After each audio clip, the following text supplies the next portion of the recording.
such a time as this. And welcome back to Roundtable for such a time as this. Boy, do we have a wonderful, unique, unusual roundtable. The Watchers, sons of God, the daughters of men, giants, and demons. Before we actually get into the topic, let us lay the groundwork of why we are even having this. Before I go any further, let me introduce our roundtable. We have Nancy, we have Terry, we have Ben here tonight. Welcome, roundtable. How are you all tonight? Good. Well, thank you. Very good. Very good. Yes. Yes, I am. It's been a good day, and I'm kind of excited about this. Are you? Why is that? Why is that, Terry? Because I find this all very fascinating. Okay, and this is the reason why we're having this. So if you could explain to people why is this so fascinating? I agree with you, but why do you find this so incredibly fascinating? Okay, so the deal is, I think in the Western world, we have an extremely strong anti-supernatural bias. Yes. I think because of the culture we grew up in, we are immersed in, so many of us, and even maybe discounting the charismatics. Let's set them aside for a minute. But any, churches that aren't charismatic, I think that we are skeptics in many ways. Skeptics of the supernatural, of the idea that God actually skeptics. I think you're being kind. I think we're anti-spiritual. I think most people in the Western church downplay the spiritual world. Very much so. They think, back then it's, I believe all that happened back then. But it can't happen today. No. And the reality is that honestly, I don't think very many of them even, when it comes to like Genesis 6, we're going to talk about tonight, and the story of the sons of God taking wives from human wives and bearing giants. Mm-hmm. I think even that, how many churches teach that even though that's what it clearly says, they try to say no, it was the line of Seth taking wives from the line of Cain. They come up with all kinds of other explanations, and they won't take what is just plainly written there and believe it. I think it is very, very difficult to take Genesis 6 in any other way than what it is plainly written. Sons of God, they took wives unto themselves, and we'll get into that. I used to work on a psychiatric unit for 10 years, and before I went there, I was from the South. Tongues were from the devil. If you had any type of spiritual gifts, you were from the devil, and you were working the devil's magic. Because I had bought into, I was a science guy. I went to school with a biology major, chemistry and math minor, and so I was a science guy, and so I didn't even realize the stance I took when it came to spiritual things. Not to say that I started off kind of shaky anyway, from a shaky church. Christianity was something you agreed with intellectually. It was a philosophy you agreed with. Mm-hmm. It wasn't something to be lived out because, of course, spiritual things, I mean, it happened way back then, but it doesn't happen now. And I remember when I went to the psychiatric unit, boy, did that change, because I saw things you could not explain naturally. And then I come to realize a lot of these things that we experience in the Western world, we slap these labels or material explanations on them that really doesn't make sense. The bipolar, the how can a man who's 110 pounds snap handcuffs like a straw, and it takes 10 men 200 pounds plus to hold a 120 pound man down. That's physically impossible unless you incorporate into that thinking demons. And so there's some spiritual stuff, and I've met a lot of spiritual people, not good ones, on the psychiatric unit that actually led to what we call mental illness. And that really cracked a nut for me. And so I think a lot of Christians, well-meaning, will agree to the spiritual things in Scripture, but will deny it currently. Now, there's a lot of crazy stuff in the church, quote unquote, visible church. But you cannot deny the spiritual world. Not if you're going to worship the unseen God, the spiritual God. Not if you're going to say that the third person of the Trinity inhabits you spiritually. You can't just agree with it, I think, in principle and then disagree with it. Practical. And practice. But that's what a lot of Westerners do, and they don't even realize it. And I think also that it's quite possible that we are going to be... Okay, the stuff we're seeing right now makes no sense. The stuff that's being done in the world by our leaders and the things that people are supposedly believe, it makes no sense if the spiritual world is not active and in actually interacting with people. Because you can't explain it in the natural. It's too stuff that's being done now is too stupid. You know what I'm saying? You all know what I'm talking Terry, about. We know what you're saying. Okay, so and I think that we are going to. I think that probably we are going to be seeing more and more overtly spiritual phenomena, and if we don't get over our bias, our faith is not going to be able to accommodate it. But it should, and so I'm working on my own supernatural bias. I'm trying hard because I am, at first, if somebody tells me something, my first thought is, nah. That is my first thought. You mean when they tell you something of a supernatural nature? Yes. Mm-hmm. Yes. Yes. That they had some sort of experience. And it shouldn't be. Well, some of these some of them that you see on these television shows, you should. Yeah, no, I'm not talking about the television shows. I'm just talking about, people even here at church have had experiences. But it shouldn't be like that. And so this subject fascinates me, and in particular, a lot of what we're going to talk about tonight. I started listening to Dr. Michael Heiser many years ago, and he talks a lot about information from the Book of Enoch, which is what we're going to be looking at tonight. The Book of Enoch, it's First Enoch. There are actually 3 books, but second and third were written after the time of Christ. The first one was written... No, you said the first one. The one Enoch, First Enoch. Okay. Was written in 3rd century BC. Yeah. Ish. No, the other 2 were written later, clearly afterwards. Yeah, that's the guy that I showed you this earlier today said that. No, he was talking about the whole. I think he. No, he was talking about the 5 books stuff. But yeah, he was. Again, I'm not saying that he's right. I'm just saying what his take was.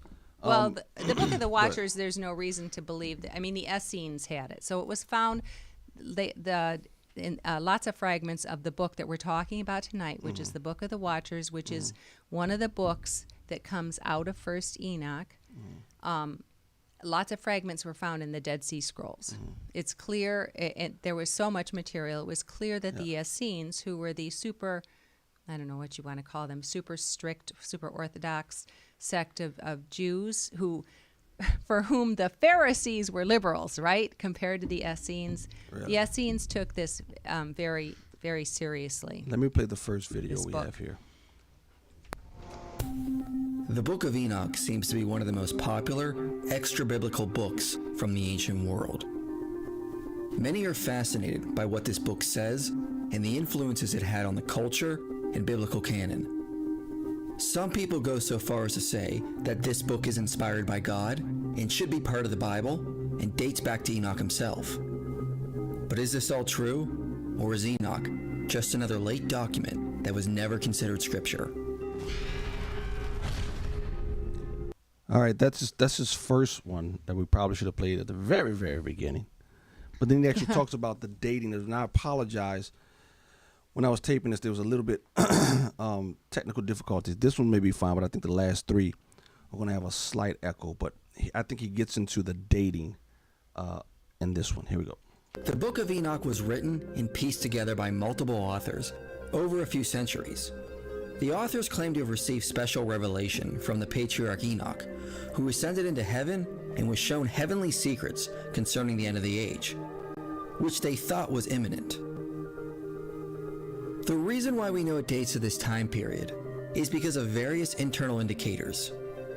First, based upon the language, most of it was probably originally written in Aramaic and would fit with an Aramaic-speaking community that returned from the exile. It also reflects and matches themes from the same time period. James Charlesworth writes, "The original language of First Enoch appears to be Aramaic, except for the Noah traditions, which were probably composed in Hebrew. The earliest portions display impressive parallels with the nascent thoughts of the Jewish sect, which eventually settled at Qumran. Nothing we find in Enoch suggests a pre-exilic period or a culture from prior to that." Leonard Roast writes, "The similitudes furnish information about the hierarchy of the angels and revealed atmospheric, meteorological, and astronomical secrets. They culminate in the appointment of Enoch as the Son of Man. They contain various traditions dating from the earlier ages, but in their present recension cannot be designated earlier than the 1st century BC. J.T. Millick dates them as late as the 2nd century CE, above all because there is no trace of them at Qumran." Now I know you had some That's stuff about that. That's absolutely false. Okay, so what? That's flatly false. In okay. fact, I have the manuscript numbers here from the pieces from the Qumran, from Qumran, which is where the Dead Sea Scrolls were found. So that's why I'm like, I don't know where he's getting his information, but look, everybody, you can go look it up, see for yourself. But that's wrong. What specifically that was not among the Qumrans? Yeah, that's the manuscripts were not among them. That's what he just said. That's what I'm saying. That's what you're saying is flat false. Yes. Okay. Okay. Yeah, and it is a okay, because he was. I didn't hear him say First Enoch. Did he just say the Book of Enoch? He said the Book of Enoch was a compilation of books. He gets into the 1, 2, 3, 4, 5 later on. Okay. Because even first there's 1, 2, 3, 2 and 3 were written much later, obviously, but First Enoch it's a compilation of books, and the one we're going to talk about tonight is called the Book of the Watchers.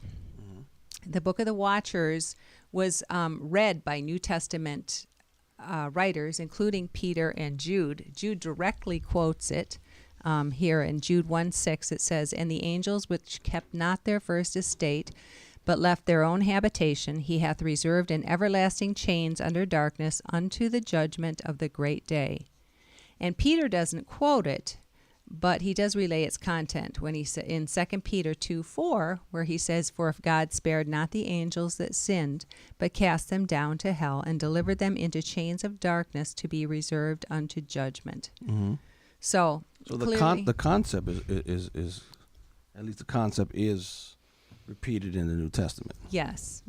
So I mean, obviously that the apostles and the early Christians read books just like we do. We all read books to help us understand the Bible or to help us grow in our faith in one way or another, and so did they. Yeah. As far as, well, I won't even say that. Okay, so anyway, I want to talk about this tonight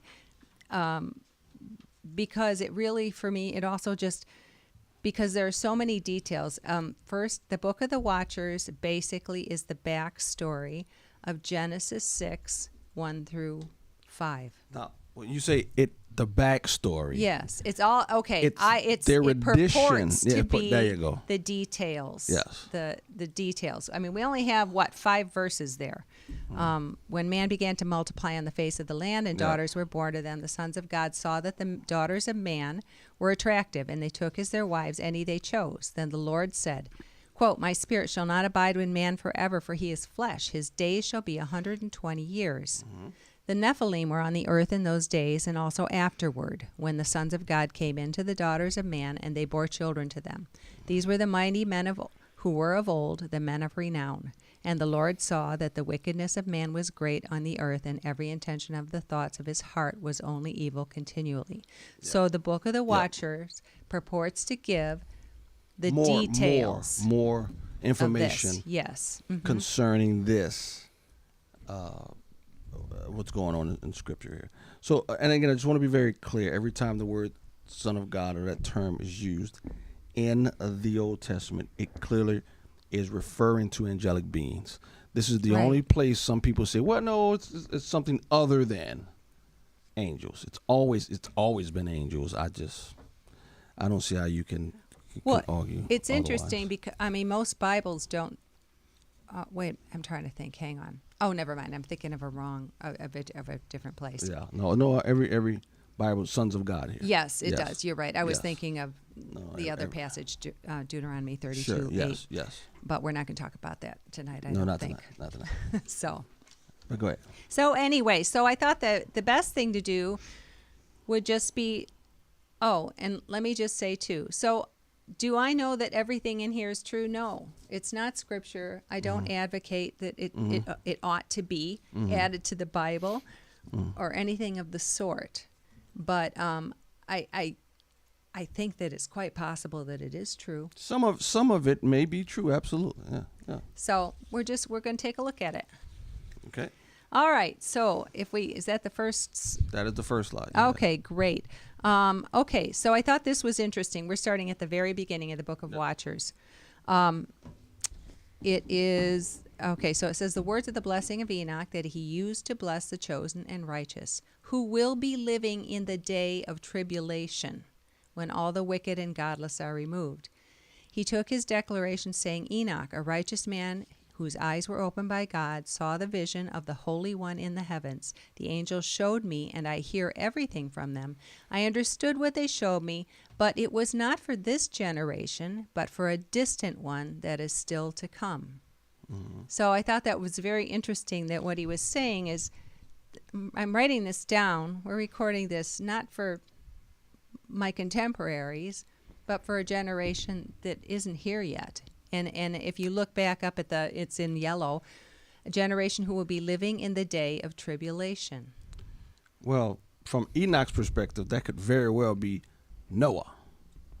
Those were days of tribulation. Yeah, that's true. You're right. Yeah, so I don't, but and again,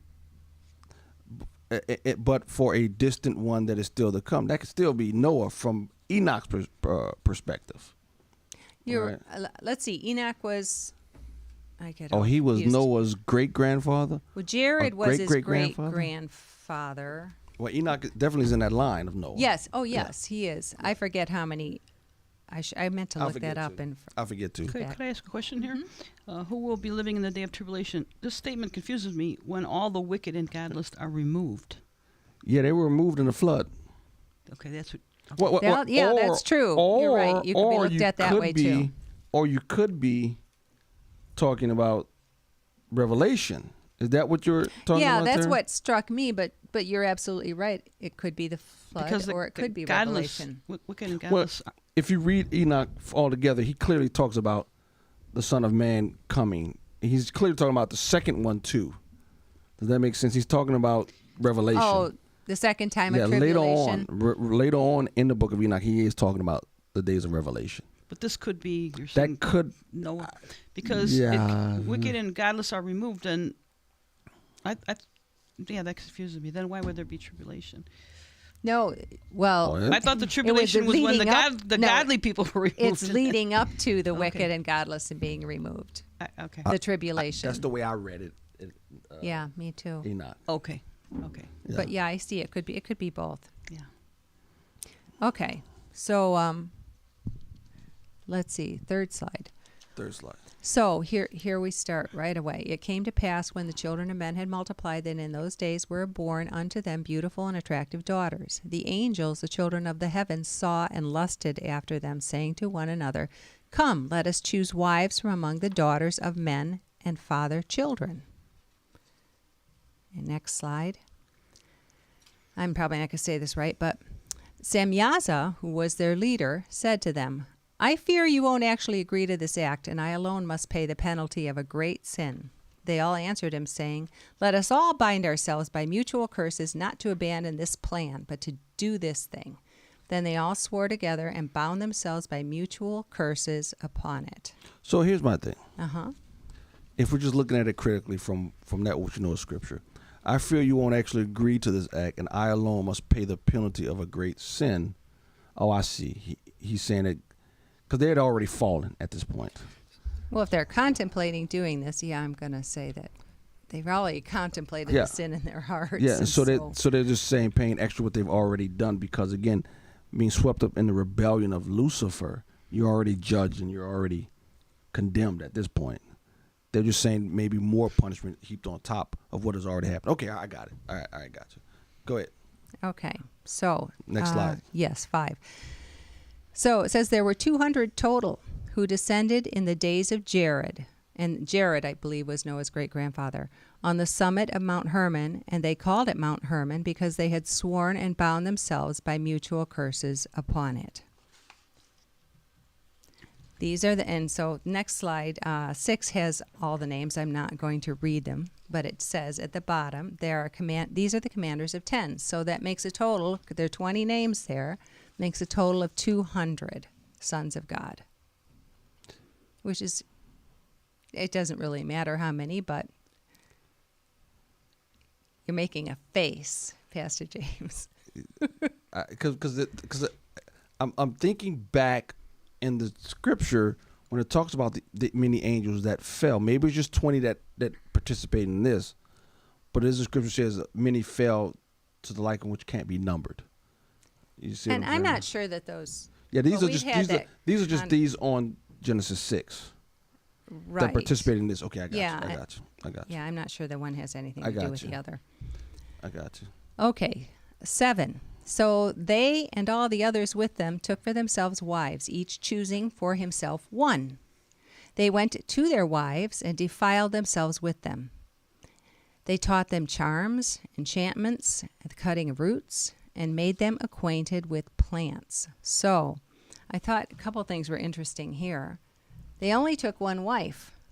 And I thought, man, well, even they had rules. You know what I'm saying? They only took one. But I just thought that was interesting. Because obviously they probably could have taken more, right? I mean, Lamech, who was a descendant of Cain, had 2, Ada and Zillah. And then it says not only did they sleep with them, but they taught them charms, enchantments, the cutting roots, and made them acquainted with plants. So I think here we have the introduction of pharmakia to mankind, according to this. Okay, so the women gave, here's the one that everybody can't quite swallow. The women became pregnant and gave birth to great giants. It says the giants consumed everything man had, and when men could no longer sustain them, the giants turned against them, devouring mankind. The giants sinned against birds, beasts, reptiles, and fish, devoured each other's flesh, and drank their blood. The earth laid accusation against the lawless ones.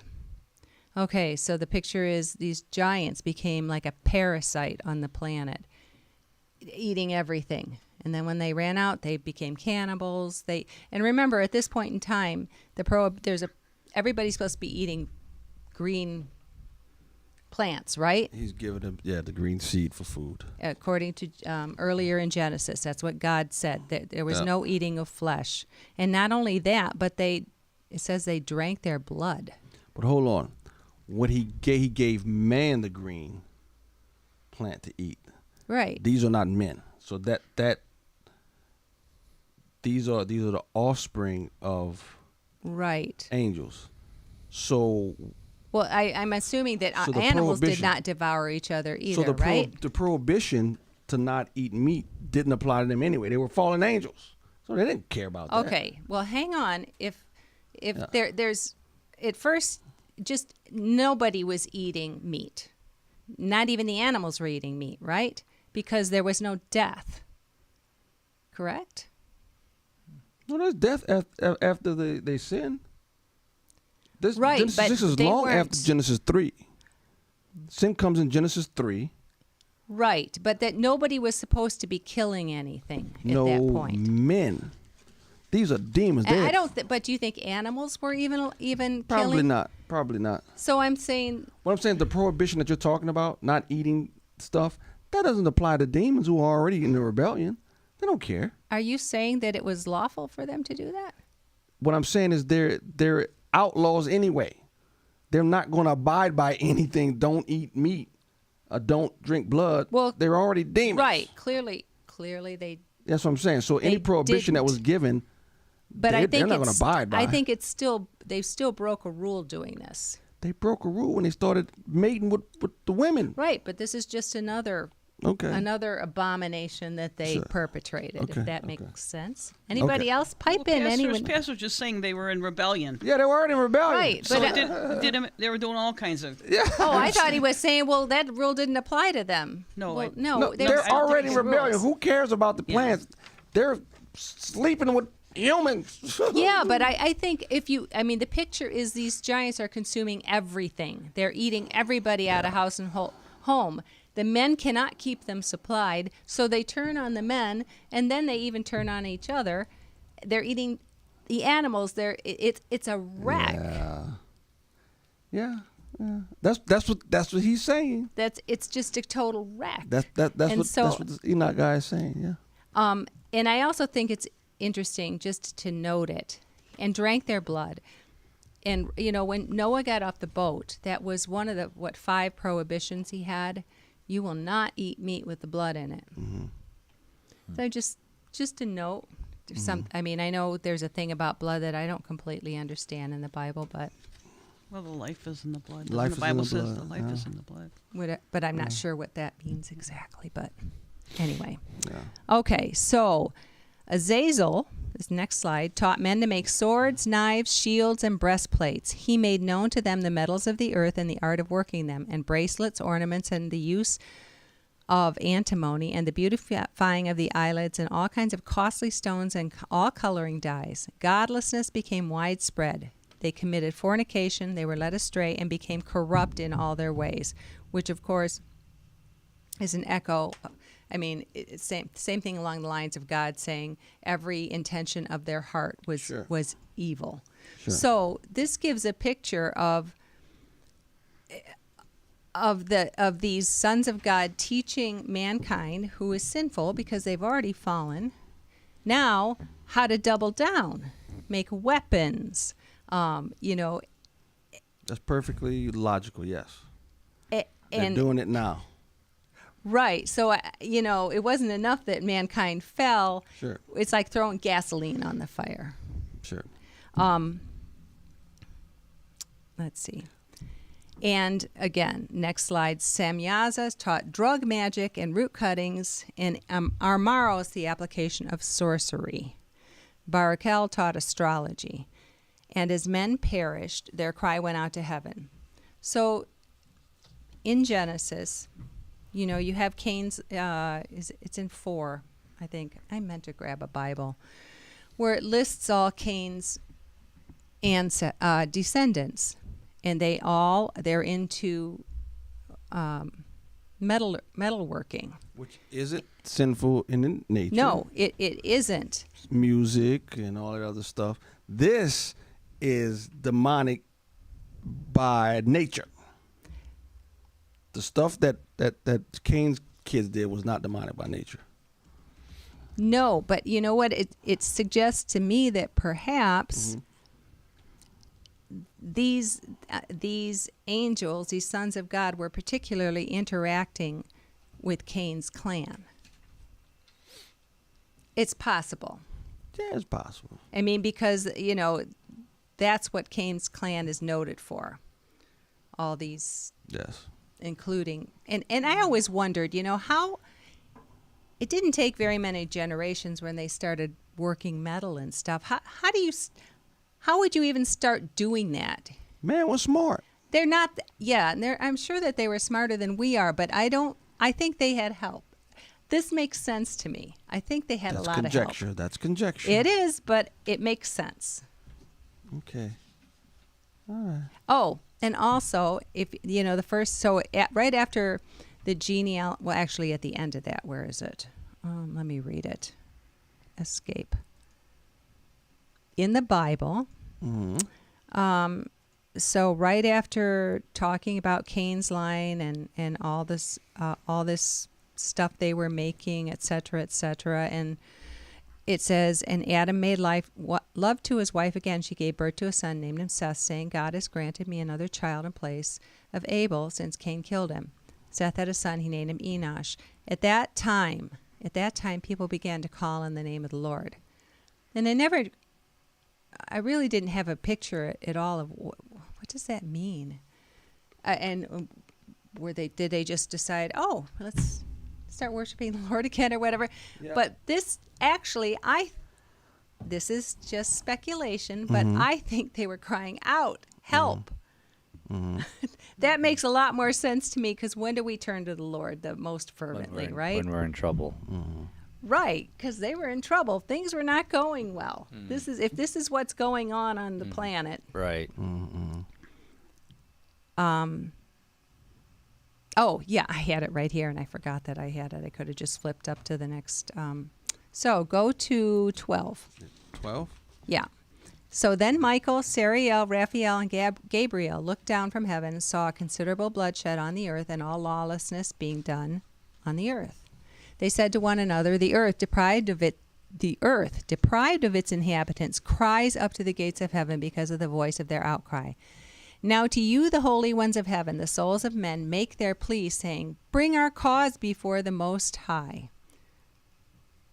And they said to the Lord of the ages, Lord of lords, God of gods, King of kings, I misspelled that, and God of the ages, the throne of your glory stands unto all the generations of the ages, and your name is holy, glorious, and blessed all unto the ages. You have made all things, you have all power. This is the angel speaking to God over all things. All things are naked and open in your sight. You see all things, and nothing can hide itself from you. You see what Azazel has done, who has taught all unrighteousness on the earth and revealed the eternal secrets that were kept in heaven that men were striving to learn. She's talking about all the things they taught mankind. And you see what Semyaza has done, to whom you have given authority to rule over his associates. They have gone to the daughters of men on the earth. They have slept with the women and defiled themselves and revealed to them all kinds of sins. The women have given birth to giants. The whole earth has been filled with blood and unrighteousness. Now look, the souls of the dead are crying out and seeking justice to the gates of heaven. So that's echoes, of course, of Abel's blood crying out from the ground, right? Their grievances have ascended and cannot stop because of the lawless deeds that are done on the earth. You know all things before they come to pass. You see these things and you endure them, and you say nothing to us about how to respond to the people. Now that sounds like an accusation to me. That's one of the things that didn't sit well with me. Yes. There's things going on, and then so there's a bunch of sin on the earth. There's violence, and now instead of God acting, the angels almost have to prod him into action. God, what are you doing? What?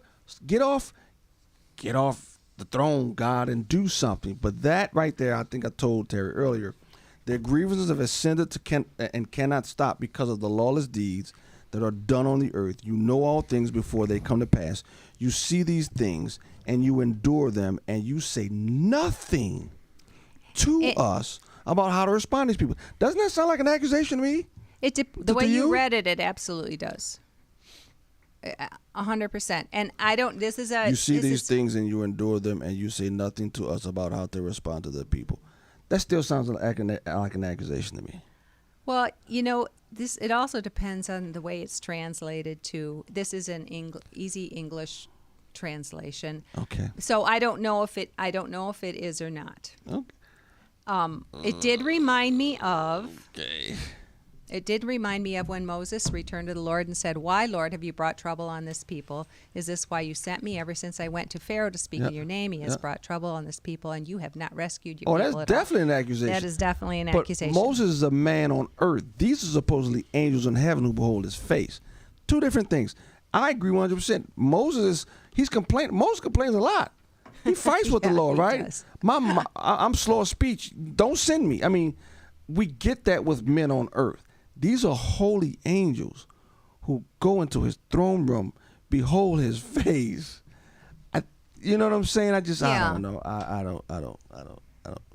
don't think we're gonna. I don't know either. Yeah. But I mean, I understand why that troubles you. Yeah. You say nothing. But anyway. 18. Slide 18. Then the Most High proclaimed, the Holy and Great One spoke and sent Sariel to the son of Lamech, saying, Go to Noah and tell him in my name, hide yourself. Reveal to him that the end is approaching, that the whole earth will be destroyed. A flood is about to come on the whole earth and will destroy all that is on it. Now instruct him so that he may escape, and his seed may be preserved for all generations of the world. All right, so that, sounds very much like Genesis. No, he's definitely purporting to give background on Genesis. Absolutely. And next slide. Again, the Lord said to Raphael, Bind Azazel hand and foot, cast him into the darkness, make an opening in the desert of Dudael, and cast him in. Place rough and jagged rocks on him and cover him with darkness, and let him stay there forever and cover his face that he may not see light. So, of course, Azazel is the one who was taken to task a few slides ago for teaching men evil. Next slide. On the day of the great yes. Mm-hmm. And Nancy, you had never heard this before? No. Yeah, okay. On the day of the great judgment, he will be cast into the fire.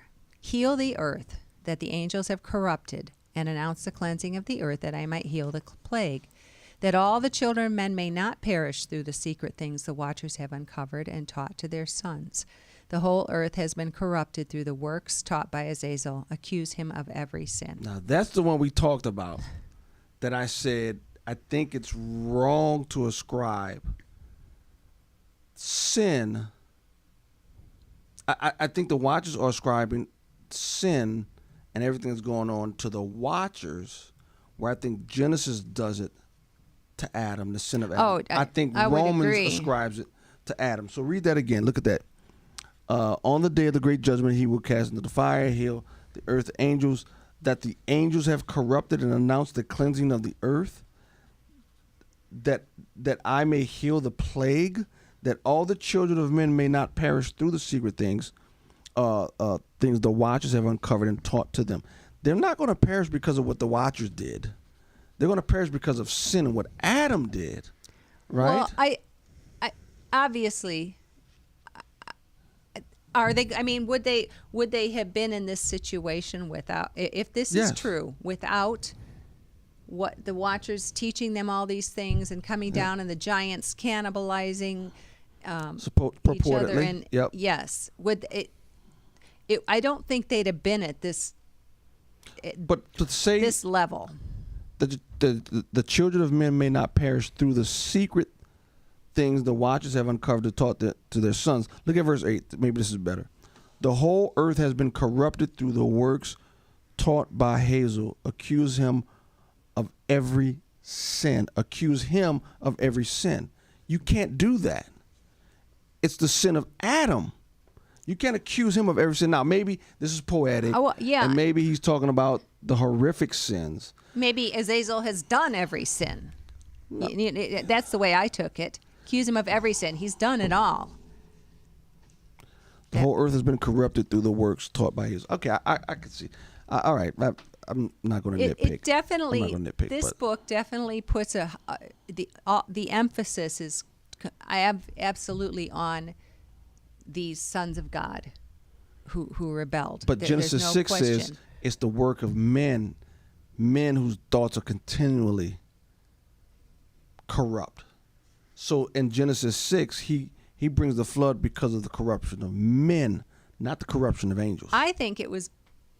Well, I think the angels had a part to do. Yeah, I mean, you got the giants there too that he's trying to wipe out. Yes, I think it's both.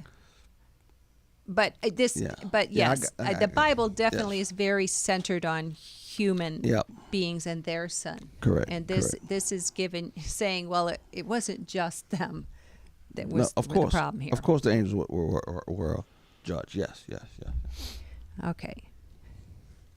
To Gabriel, the Lord said, Move against the bastards, the crossbreeds, and against the children of unnatural union. Destroy the children of fornication and the children of the watchers from among men and drive them out. Turn them against each other so that they destroy one another in battle, for they will not have a long life. So he's pronouncing judgment on them at this point. Though they will plead to you, their fathers will secure nothing for them. Although the giants expect an everlasting life, they won't have even 500 years. And the Lord said to Michael, go bind Samyaza and his associates who have united themselves with women and have defiled themselves with them in all their uncleanness. And when their sons have killed one another, and they have seen the destruction of the beloved ones, bind them fast for 70 generations in the valleys of the earth, until the day of their judgment and of their fulfillment, until their judgment that is forever and ever is consummated. Now that's why they're saying this is at the time of Daniel, or after the time 70, of Daniel. Yeah, 70 generation. Oh, I see what you're saying. Yeah, In the because valleys judgment, of the earth. even in Daniel, judgment comes after 70 weeks, right? 70 And weeks are supposedly 7 years. So it's the 70 there. Remember, when Christ is cut off, the time stops. The time stops when Christ is cut off. The anointed one is cut off. The 70th week starts up back when the Antichrist, when the two witnesses are revealed, and they continue about Jerusalem. So Revelation is actually Daniel's 70th week.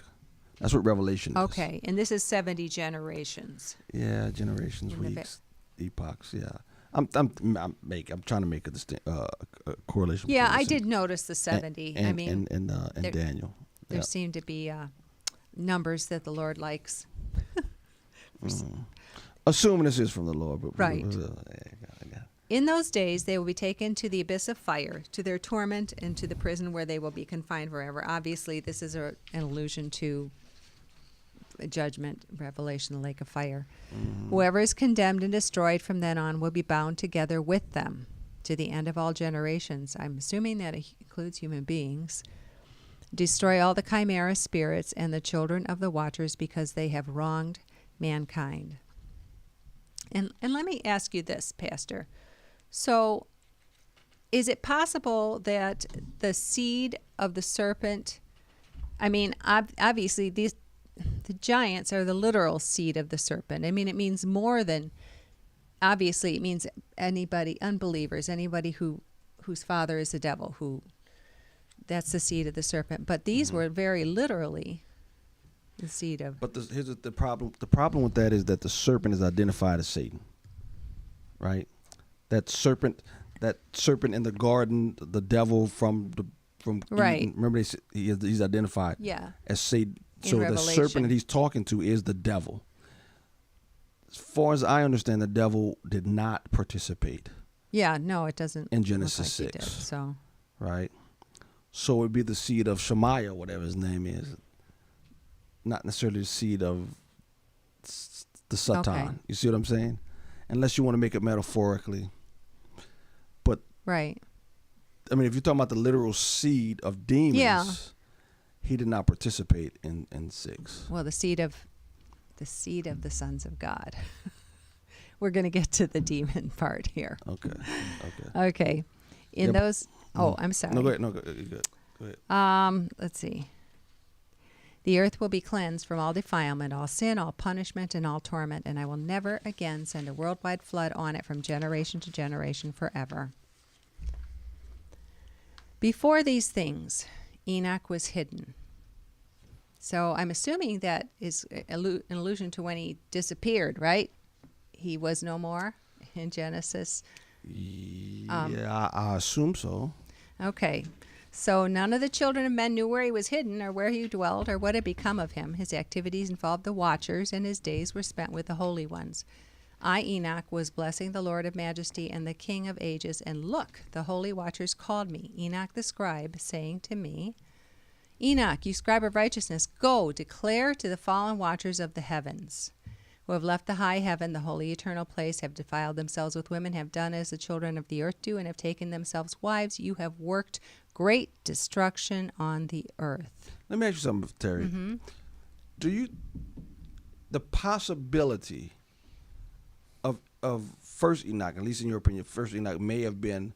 You mean the Book of the Watchers? Yes. I don't know about the rest of it. Enoch 1. So it seems like that in Enoch 1, they're saying that Enoch is actually the author of this. No, it's it's a pseudepigrapha. So what does that mean? Pseudepigraphical. It means that the guy whose title is on it isn't the one who actually wrote it. But obviously, it says that that's what he said.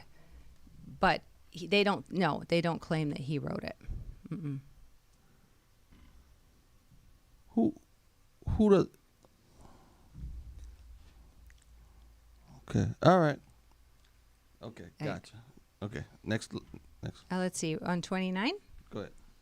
You will have no. So he's declaring to these fallen sons of God, you will have no peace or forgiveness of sin. To the extent that they delight themselves in their children, so they will see the murder of their beloved ones. They will lament over the destruction of their children and will make pleas until eternity, but you will not have mercy or peace. And Enoch departing said, Azazel, you will have no peace. A severe sentence has gone out against you to put you in chains. You will not have leniency nor a request granted to you because of the unrighteousness that you have taught and because of all the works of godlessness, unrighteousness, and sin that you have revealed to men. Then I went and I spoke to them all together, and they were all afraid. Fear and trembling seized them. They begged me to draw up a petition for them so that they might find forgiveness, and to read their petition in the presence of the Lord of heaven, because they could no longer lift up their voices or their eyes to heaven on account of the shame and condemnation of their sins. Then I wrote out their petition and their prayers about their individual deeds and beloved ones, and about their requests for forgiveness and longevity, and went off and sat down at the waters of Dan, in the land of Dan, to the southwest of Hermon. Now Hermon is the mountain where they all met and made this pact to sin, right? And I read aloud their petition until I fell asleep. Now, wait a minute. Yeah. What did it mean, the land of Dan? Dan is a Dan tribe. wasn't around yet. Yeah, Dan was not around yet. Well, it could have been that. I mean, if this was written down in, between 200 and 300 BC, then the land of Dan would have existed. So this was inserted, because, but they're saying this is the life of Enoch, where Dan now resides. That's where he went. That's what we're saying. I don't see how it could be anything else. Yeah, but again, this is before the flood. The flood changed everything topically and True. geographically. So I don't know, unless they knew the land before the flood, which I don't know. Yeah, We'll and who knows where they got it. Yes. And again, no. Here's the thing, though. If this is revelation from God, that's when we know he got it. I mean, if it is revelation from God, but okay. Was inspired, yeah. Go But ahead, I got again, you. it's not in the canon. Sure, it's not in the canon. Nope. Go ahead. So Enoch's still talking. He says, Behold, a dream came to me, and visions fell down on me, and I saw visions of rebuke. A voice came, commanding me to recount this vision to the sons of heaven and reprimand them. And when I awoke, I came to them. They were all sitting gathered together, weeping in, I can't say that word, which is between Lebanon and Sinezer, and their faces were covered. I described in their presence all the visions that I saw while asleep, and I spoke the words of righteousness and the reprimand of the heavenly watchers. I'm, of course, skipping along here. The Lord called me with his own mouth, saying to me, Come here, Enoch, and hear my word. One of the holy ones came to me and roused me. He made me rise up and approach the door, and I bowed my face downward. He spoke and declared to me, and I heard his voice, Do not fear, Enoch, you righteous man and scribe of righteousness. Approach here and hear my voice. Go to say to the watchers of heaven who have sent you a petition for them. You should petition for me. Wait a minute, did I write that one down wrong? You should petition for me and not men for you. Yeah, I think. Yeah, I think I wrote this one down. Yeah. Okay, you should petition for men Yes. and not men for you. I'm Correct, missing yeah. a letter there. Yeah. No, in none of their shame and none of their sorrow, or they don't seem to show any concern at all for what they've done to mankind. And that would be something that is totally foreign from the scriptures. Any fallen angel showing any remorse, right? Or any fallen angel begging for forgiveness. That's nowhere in canon. Well, yeah, we don't have any. Except for the ones that are exalting the Lord and worshiping the Lord. That's about the only Fallen angels, correct. Yeah. You don't see that. No, you don't. Which Again, is why this was really not to say it's not interesting. possible. No, but go ahead. And moving on, 3, why have you left the high, holy, and eternal heaven, laid with women, defiled yourselves with the daughters of men, taken wives for yourselves, done like the children of earth, and fathered giants as your sons? You have lusted as if with the blood of men, and you do as they do, flesh and blood, who die and perish. Therefore I gave them, talking about mankind, wives, that they might impregnate them and beget children by them, so they will be deprived of nothing on earth. But you were formerly spiritual, living the eternal life and immortal for all generations of the world. So I have not appointed wives for you, because the spiritual ones of the heavens belong in heaven. And now the giants who are produced from the spirits and from the flesh will be called demons on the earth, and on the earth shall be their dwelling. And here's something interesting. Evil spirits have come out of their bodies, talking about the giants when they die, because they are born from men, yet from the holy watchers is their beginning and primal origin. They will be shades on the earth, that would be shadim, and they will be called demons. Now that's Greek mythology. I know the Greek mythology have the shades. Well, it's shadim in the original language. I'm just saying it's called shades in Greek mythology. You have the shades. But you have the shadim in the Bible too. And where is that now? It's in multiple places in the Old Testament. Give me a context. Do you remember one? Don't worry about it. Don't worry about it. No, but I know that it is. That there are multiple words for these spiritual beings. There are different kinds of... You said shades. Well, this was translated as shades, but the word is shadim, and I know shadim for demons. Well, yeah, apparently it's the same. How's it translated in English? The shadim you're talking about. Well, they will be called demons. Demons. Okay, so the English has demons. Okay. Yes. Okay. But I have heard shades before. I think it's more of an English, like Great Britain, UK, British English word. Yeah. I have heard of it before. I'm saying, but in the biblical context, that's what I'm not sure of. I don't remember it in biblical context. Shades. That's all. Yeah. No, I don't know if it was translated in the English Bible that way, but shadim is. You will find that if you look it up in your Old Testament. So I think this is really interesting. Okay, because we tend to have two categories. Angels, good. And devils. Demons, bad, right? And correct. we reduce everything to that. Mm-hmm. Now, you can reduce everything to good and bad, spirits and angels, and they do have different kinds, but the book of, the Watchers is saying here that actually demons are the souls of the giants. They are, once the giants die, it's, what am I trying to say? The demons are very specifically just the souls of you're saying they're not, so you have what's giants. Called half souls. Now again, this is totally foreign to the rest of Holy Writ. For the Holy Writ, let's just say that you have demons, you have angelic beings, the fallen angelic beings, then you have men, and when men die, and you have sons of God. I mean, there are cherubim and seraphim. Those again, angelic beings, right? Right. Well, they're heavenly all beings, except for the demons are all angelic beings, and the demons are half angelic beings. That's what Enoch is purporting. What I'm saying is this is foreign to the rest of Scripture in that here's what you clearly have. You have fallen angels, right? We're talking about in the Bible? In the Bible. You have fallen angels, and then you have men. And so when men die, they go to a holding place people call Hades or hell or whatever, right? But this is saying that when, quote-unquote, half-breeds died,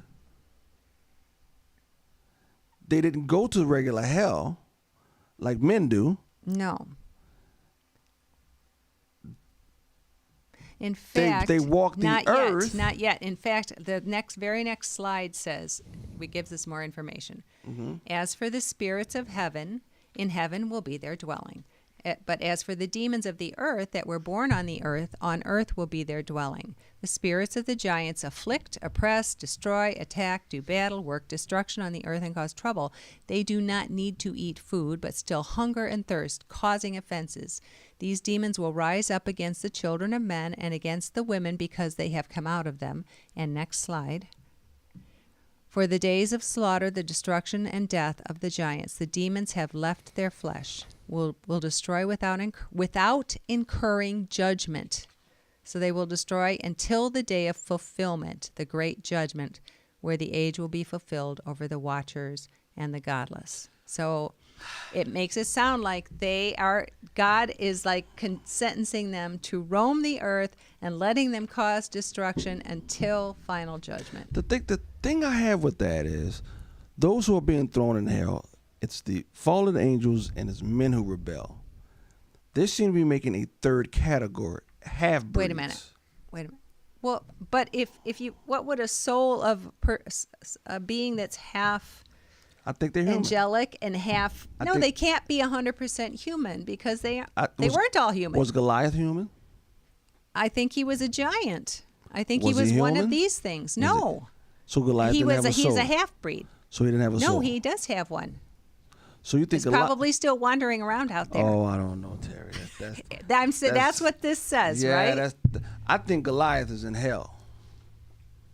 Well, I mean, according to this, demons are a special category of Elohim, right? And that is according foreign to the Bible. The Bible does not say that. I got but you. you know what? It does explain that whole account of Jesus and the pigs to me. Because that was always such a head scratcher. So if everybody remembers, I think it was the land of the Gerasenes. He gets off. What time is it? Go ahead. Oh, we got 4 minutes. Oh boy. So here's the demon possessed guy. No chains can hold him. He lives in a cemetery. I mean, he's been plaguing this community forever, right? Jesus comes along and addresses the demons in him. They say, "Oh, please don't send us out, please," because. Okay, so if this is true, if they were once embodied, they don't like being disembodied. And even the other account where if you cast a demon out of somebody and they're going off, they'll go get their buddies and come back. They don't like, the idea is they don't like being disembodied. So the demons, legion, by the way, there were so many. There are 6,000 men in a legion of Roman soldiers, so lots. Ask if they can go in the herd of pigs, right? We're all familiar with this. So he says, sure. So they go in the herd of pigs, and the pigs run off the cliff and drown themselves in the lake. And I was always like, what the heck? That makes no sense. Because I was thinking, so why did they want to go in the pigs if they're just going to drown the pigs? I hear you. But this makes sense. I think it was an experiment gone awry. What experiment? I think that they thought, okay, we got to get out of here. Yes, but going in pigs is better than, floating around or whatever it is they do. But it didn't work out well because they ended up killing the pigs because the pigs themselves went crazy and drowned themselves. I don't know. That one was always kind of a head scratcher for me. I could envision it. I think there's an awful lot of the spiritual world we just don't know. We don't know. That's a fact. And it is interesting if you read the rest of First Enoch. We're going a little bit over. Read the rest of First Enoch. I mean, the imagery is amazing. It is. I love that last part that we're not going to get to. And it talked about the tree of knowledge of good and evil and the tree of life and the different trees and the fragrances and stuff. And the way the way beings would be separated at judgment time. Yeah. And it was. Yeah, the imagery is good, but I just think again, whether it's true or not about the demons and the wandering, that has nothing. it really has no effect on the Christian theology today. No, it doesn't change anything. It doesn't change anything. It doesn't change a word. It doesn't change anything. It's just But I think it people really have to stretch. I remember I shared my brother, after I shared the gospel with him, one of my brothers, he started reading the Bible. And it wasn't long before he showed up by my desk. He says, "What the heck's going on here in Genesis 6?" And I did my best to break it to him that it's exactly what it says. I think so. But we have a really hard time with that. We do. But I think in Genesis 6, I think it's, for me personally, I think it's easy to believe that giants did exist. No, we know giants existed. Yeah. Yes, giants definitely exist. But there are a lot of people who deny that giants existed. Yeah, I know they are. I know they are, but there's I would say majority of people don't even believe giants ever existed. But I'll say this though, I think as a Christian you have to believe that giants exist. No, I'm from a believer context. From a believer, yeah. but I believe believers don't believe Genesis 6 as written. Yeah, most believers don't. Yeah, but you'll believe in Goliath, right? And you'll believe in the rest of Samuel because David and his people went and killed his brothers. He had a lot of brothers too. In Gath, right? He killed other giants, a lot more giants. We will believe that. Christians, I'm saying. But then we struggle with Genesis 6 when it clearly states that the angels fathered children. Because we can't imagine how, if angels are spirits, they would manage fathering children. You have to, though. I know. No. Our faith is built upon a spirit impregnating a woman. They accept that. But this has to do with, obviously they're saying, oh, these women are really beautiful, and so it obviously suggests a physical attraction. Yeah, I still don't see the problem. If you don't have a body, then why would you have a physical attraction to women? They look good for whatever reason. I can't tell you. But if you don't have a body I understand the problem. No. I think angels have bodies. They just don't have our type of bodies. They don't have our bodies. They have bodies. They absolutely have bodies. Oh, so you don't think they're disembodied spirits? No, that's what you said. Demons are. Angelic. Yes, I know demons are, but that's news to me. And it's also... What's news? You know the Archangel Michael has a body. Satan has a body. Did you know that? What do you mean, Terry? You know they got bodies. That's not the impression I ever got. Ben? Spiritual beings? Spiritual beings? Right. They have bodies. No, I would have never said that They don't have our bodies. Because remember, we're going to get new bodies that can handle the new coming world. It won't be this, but we will have bodies. Right. But I never thought of angels having bodies. I thought they just maybe materialized them when they needed them if they were down on earth. In our realm. But how can Satan and the archangel fight if they don't have bodies? They have spiritual bodies. Here's the thing. Here's one thing one told me. The mere fact that you are a created being means you exist in time and space. Yeah. So how do you exist in time and space without a body? You have to have a body. It's not like this. But so here's the thing. When you have Ezekiel and those guys looking up into heaven and they're saying a wheel within a wheel and look like one look like four heads with a lion for it. That's a body he's describing. He can't really understand it. Right? Right. But it is a body. I think that's news to most Christians. Why would you say that? Because I think so too. You gotta have a body. No, I it's a spiritual body. I agree. I agree. There's spiritual body, but I agree with what Terry's saying. Like a lot of believers, they think it's just it's not even. It's we think they're like ghosts. Yeah, like ghosts. That's how when I grew up, that's what I thought of them as. But no one taught me. Even a ghost has a body. Yeah. No. I believe. No, a ghost doesn't have a body. Well, I believe these have bodies. If you have an entity that exists, in time and space, that is a body. It's different than you and I. But it's an entity. No. I agree with that. I'm just saying, people growing up in the faith, they don't. I mean, I didn't think they had bodies. But now my understanding of Bible, my biblical understanding, these angelic beings, Yeah, they got like bodies. I'm just saying they do have bodies, but I'm saying when people are young in their faith, they don't have that biblical knowledge. They think it's just like a spirit. I just learned this tonight. What do you mean? That angels have bodies. I've heard people.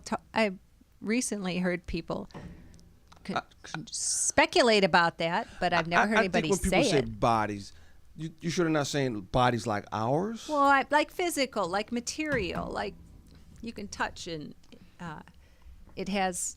Like fleshly bodies. No, No, I don't think it's they not have fleshly. That's what I think. That's what we're trying to get at. The fleshly that's what I'm bodies. saying. Yeah. The So fleshly bodies. To say that, no, they don't have fleshly bodies. Yeah, right. That's what I'm trying to say. Yeah. Yeah. But they have. They have bodies. exist. There's something. They exist in time It's and not space. flesh. They're physical. Well, they're entities. They're entities. Yeah. And I think there's different dimensions. They have bodies fit for the seventh dimension, whatever it is. And I think when you see that, you can't quite grasp it. That's why they're saying when they're describing the elders and stuff, and it looks like this, da. He's trying his best to describe a six-dimensional being that he can't really comprehend. Like 2D Joe. We talked about 2D Joe. 2D Joe can't properly look at a sphere and understand what it is. When 2D Joe looks at a sphere, he sees a circle. Mm-hmm. Does that make sense? Because he can't perceive. He doesn't have the percept. He can't perceive 3D. He can only perceive 2D. So when he looks at the sphere, he only sees a circle. He can only see part of it.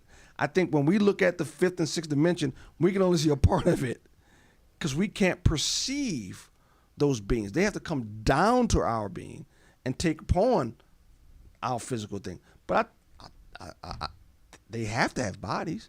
How else do I know? Because whatever you call them bodies, they're going to be thrown in hell forever. That's where they're going to be.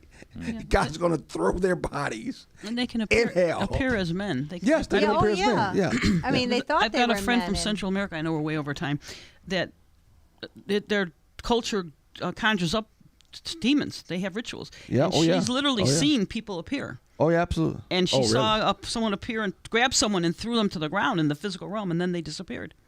So they can take on the form. That I knew, Yeah. because obviously they came to Sodom, right? Sure. And they thought they were men. Everybody Well, they were thought angels. they were They were men. holy angels, They were yes. they were angels, but everybody thought they were men Correct. looking at them. So I knew that they could take on Correct. a body, but I just pictured them as ghosts, basically. Like you could put your hand through it, Okay. type. Still got a body. I guess I don't call that a body. You know, That's maybe the it's a body like us. definition. So here's the thing: even the Holy Spirit inhabits us, so He can inhabit us, right? How do you have something that inhabits us superimposing itself on top of it? Anyway, we're way over time. Yeah. But Right. Well, that's interesting. This is good. Well, even God, if I can say quickly, is a spirit, but Right. he has attributes. He has hands. Absolutely. He has a back. Well, those may be metaphorical. Okay. They may be. I think they are like the hand of God. Well, I think there's things that describe him, doesn't it? Like I'll turn my back as I pass you, or I think He's relating to us. Clearly, Jesus had a thing, but I think God is different than every other being in that God supersedes time and space. His being in His natural form is everywhere at the same time. I can't comprehend that. No. Do you know what I'm saying? But then you're gonna have. I know we're way over time. You're gonna have Jesus, who's gonna be the Lamb of God sitting on a throne, yet be eternal and omnipresent at the same time. How you explain that? Good luck. But that's who He's going to be. See, and I think God is different. We can't compare God. Yeah. But To the every created other beings. created being has to exist in time and space. Otherwise, He would be True. eternal and That's omnipresent. true. Right? He has to. He has to. Now his body is way more complicated than ours, obviously, and I think that's what these UFOs are. See, we gotta help us sign off. That's what these UFOs are. Yeah. They're starting to manifest in our dimension Yes. more That's demonic. and more. I Yes, agree. Demonic. and more and more, because I think something's about Yeah. to happen. There's but no anyway, such thing as aliens. thank you so much for this time. And again, we worship a supernatural God, a spiritual God, and we are spiritual beings. God bless. Thank you, Nancy. Thank you, Terry. Thank you, Ben. God bless and have a good Yes. night. Good night, everyone. Good night. Thank Good you. night.